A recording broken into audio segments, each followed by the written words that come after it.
आप मुसलमानों को एक ग्रुप बना करके उनको ये जिम्मेदारी क्यों दे देते हो कि तुम्हें बीजेपी को हराना है, तुम्हें बीजेपी के खिलाफ वोट करना है? देखिए, इस तरह के बयान या इस तरह की भावना बीजेपी को और मजबूत करती है। बिल्कुल, क्योंकि जब अगर मुसलमान इस देश के तमाम आम नागरिकों की तरह वो भी हैं, वो भी वोट करते हैं, और इस बार तो शायद सर्वे में 4-5% मुसलमानों ने बीजेपी को ही वोट किया है, CSDS के सर्वे के हिसाब से जो भी आया है। तो इसका मतलब ये है कि कुछ लोगों को लगता है कि भाई बीजेपी भी दूसरी पार्टियों की तरह पार्टी है। ये सही है। देखिए, एक माइनॉरिटी का एक सिंड्रोम होता है। माइनॉरिटी हमेशा जो है उसकी अपनी पसंदगी नापसंदगी होती है हर जगह।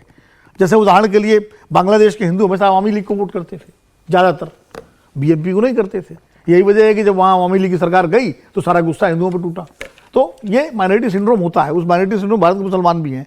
लेकिन मदनी साहब जैसे लोगों की जिम्मेदारी, मुझे मदनी साहब से उम्मीद इसलिए थी कि मदनी साहब वो हैं जिन्होंने जनरल मुशर्रफ को बहुत करारा जवाब दिया था दिल्ली में जब वो आए थे। बहुत पुरानी बात हो गई सर। नहीं, लेकिन कम से कम हिम्मत से दिया था, जवाब दिया था।